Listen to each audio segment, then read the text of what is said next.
So this is exciting, folks. This is quite the treat for me, just because of the fact that I've known the two gentlemen that we're going to talk to tonight for a few years, and I've had the opportunity to actually be in this hobby and learn just the way many of you guys have, but to actually be sitting with some of the legends of the Volkswagen hobby is awesome.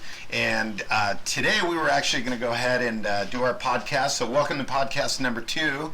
And we've got Ron Fleming here, and obviously we've got Rich Kimball as a treat. I didn't think he was going to be here, so we get quite the bang for your buck here, which is great. Now, when we were off the air, though, I thought it would be kind of interesting to find out, because these guys are like the two guys that you always hear, kind of chatting back and forth and kidding with each other, and I thought, well, you know what, let's find out. Ron, how did you and Rich, how did you guys meet? Yeah, I want to thank you for this opportunity and to talk about some stuff that we've kind of lived through, and somebody had said something about how did I and Rich get to know each other.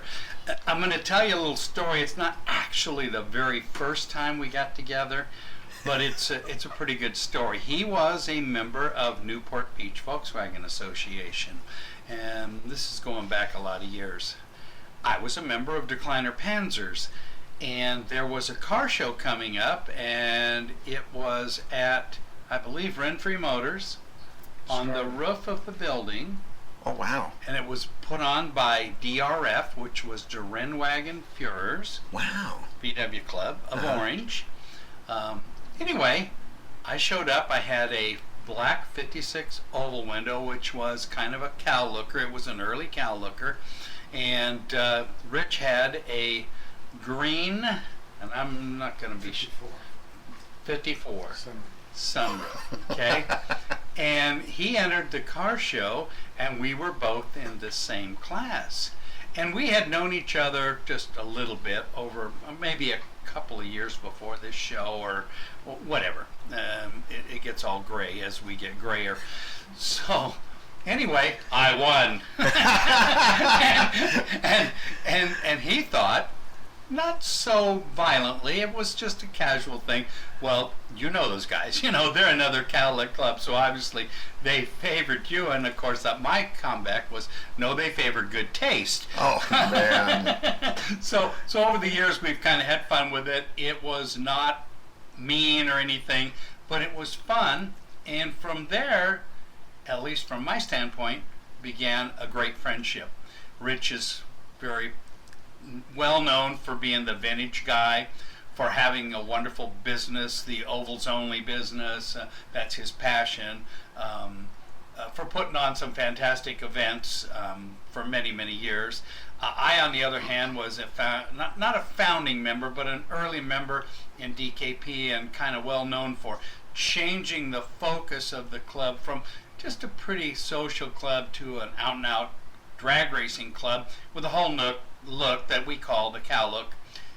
We never called it that. That's what we were credited with, and then Lane Evans many years later made it a neat little logo and called it the cow look. Anyway, that's kind of a little, I don't know if the vignette is the right term, but about Rich and I, and I'm happy to be here tonight and ready to answer any questions you may have for us. That's pretty cool. So, Rich, what was your take on what he said? What do you remember? I hit one. I like it. But they were both nice cars. Yeah? Oh, for no doubt. Uh-huh. That is really cool. So, and you mentioned on the rooftop. Yeah. Wow. Getaway place up there. Yeah, and they actually, really cool. they kept cars up there, and they had a ramp to go up there, so it was up on the roof of the dealership. And the Rennwagen Führers was closely related with them, and because they were in Orange, and so was Renfrey Motors for many years, and so yeah. That is so cool. Yeah. That is really, really cool. A little neat thing about DRF was they were a cow look club, so to speak. They came after the Panzers, and they emulated the look of the cars, but the one major difference was they all had fog lights. That was kind of their trademark thing, was they had orange orange fog lights on the bumpers of every car. All their cars. All their cars. Wow, As a matter of fact, one of the members became a member of FAT, Mark Thurber, he's the T, that added to Fleming and Aronson and made it FAT. He was in DRF and he had the fog lights. He had a beautiful car, and I liked Mark very much. We got to know each other. And I told him, you should come over to the other side. But I said, oh, by the way, gotta lose those fog lights.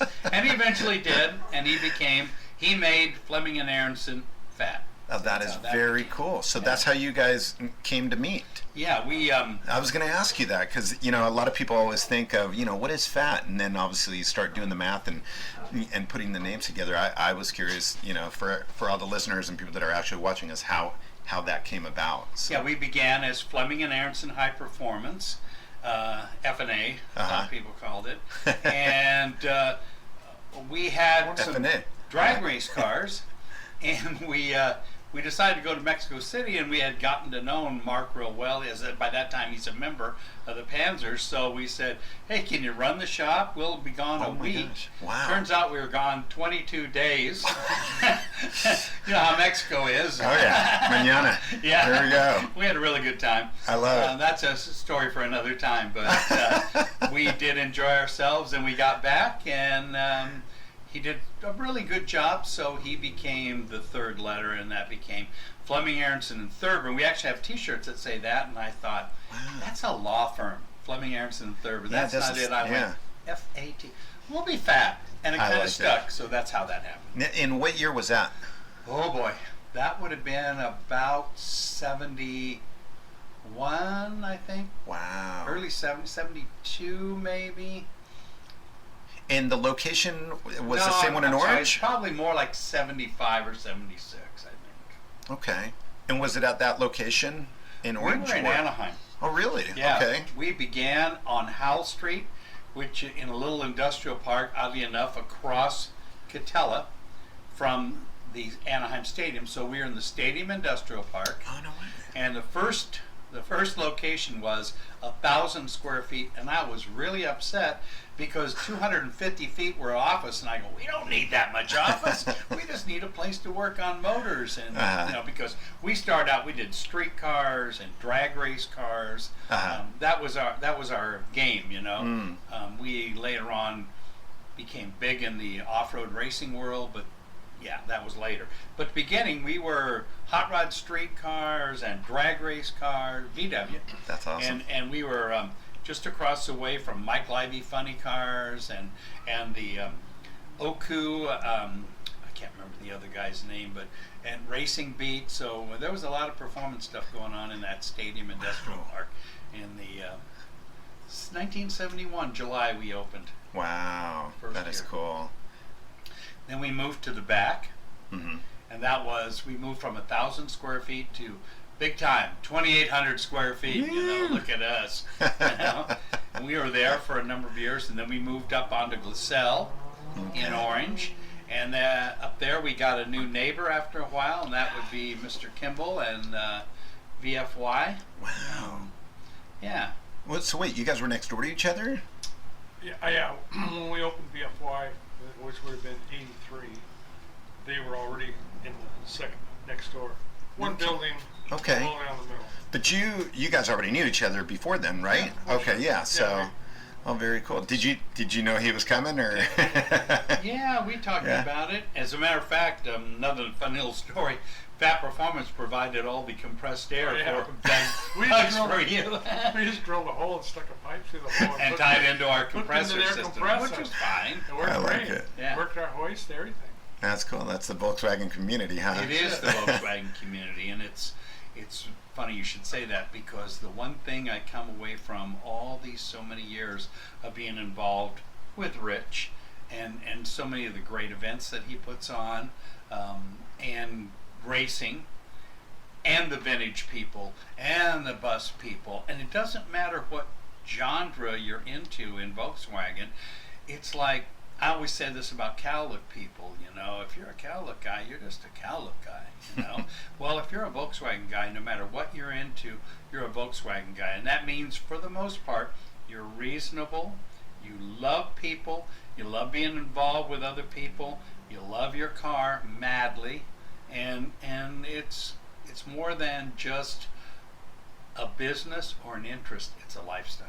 Yeah, That it definitely is. That is so true. It's interesting because I don't know of any other car where you'll be driving down the freeway, and if you see a fellow, Volkswagen owner actually on the side of the road, you'll either, pull over to help them out, or who knows, maybe you might actually have what they need. And for many years, you probably remember this. We'd flash headlights at each other passing. Another bug. Yeah. Yeah, or give the peace now symbol. Now you drive around an old Volkswagen bus, and it's all the American car guys that are giving you the thumbs up. Yeah, it's kind of interesting how everything has shifted so much. And it's interesting, you mentioned American cars. And Japanese cars.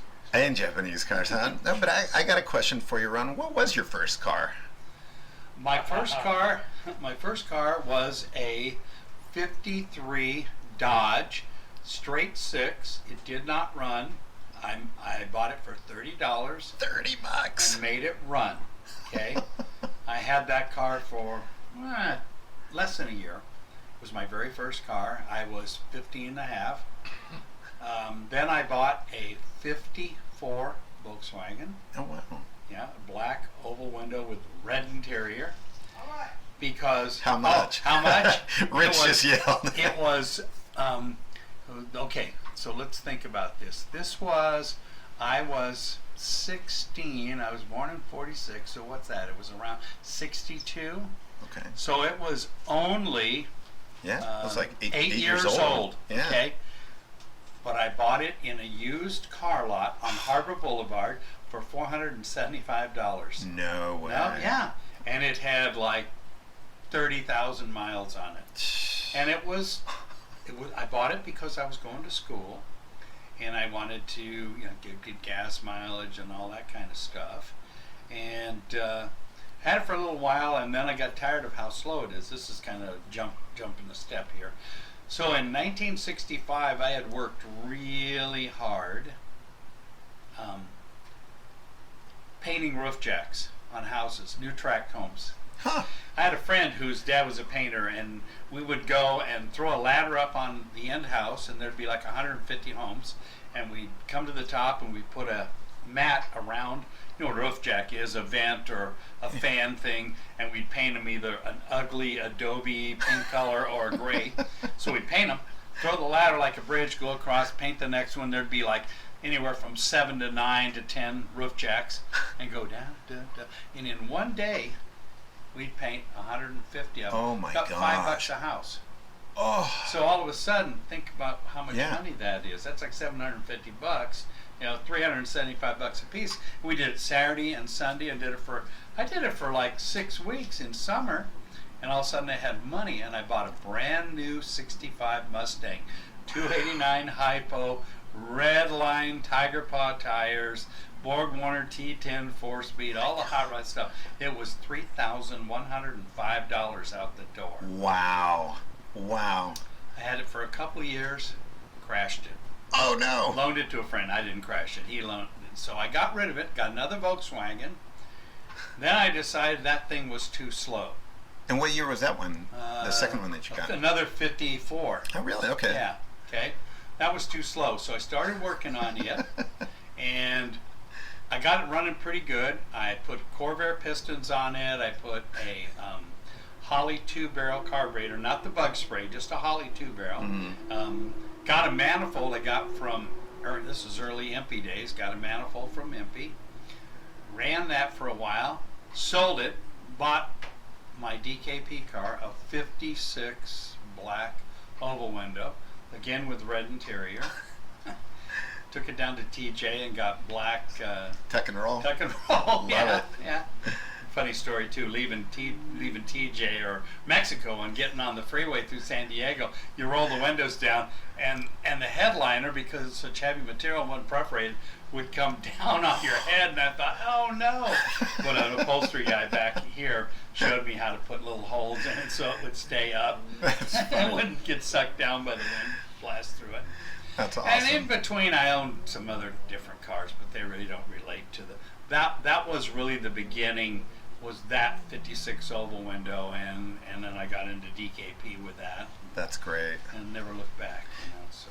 That is really, really cool. You know, two things that I love about that story. I mean, it's an awesome, awesome story, but I love the fact that you realize how much you needed to go ahead and make to get yourself a car, and the fact that you actually just kind of powered through and worked really hard. I think it's awesome, especially for, you know, kids today. Boy, yeah. Without getting started on that, work ethic is so different today.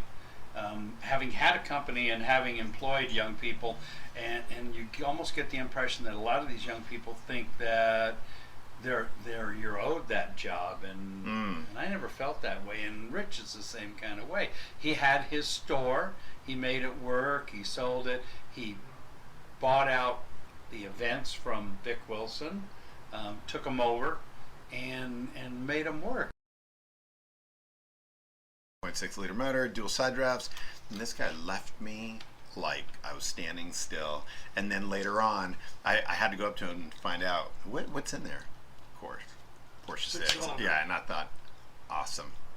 Got killed. Well, you either win or break it. Yeah, when you look at a bay window bus and you put a 911 motor in it, it's like battery from here to there, oil tank and the little dip there where the battery was. It's like, they were thinking about this. They had this all figured out. It's not my idea. I'm just doing what they already figured out. It's a lot harder to put them in a splitting.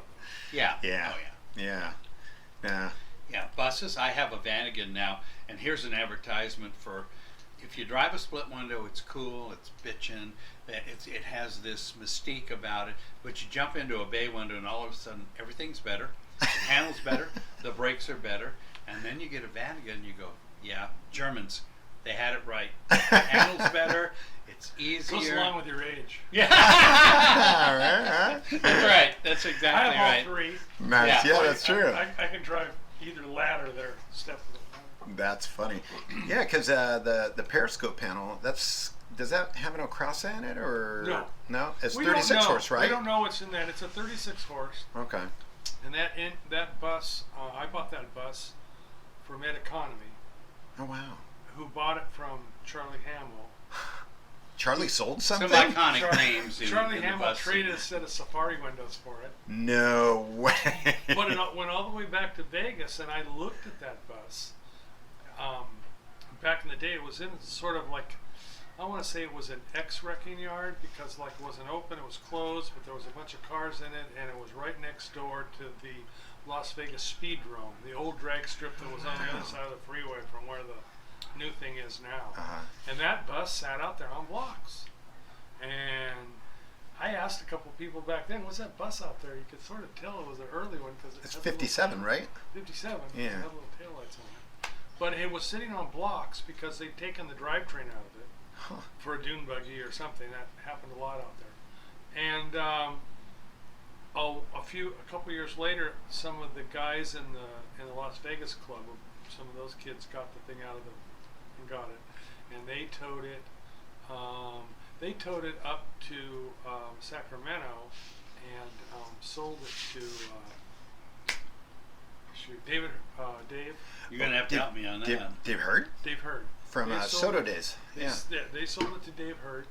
Dave Hurd told Charlie about it, because it was a pretty straight panel thing. Yeah. And Charlie went up there and traded a pair of safari windows for it. Unbelievable.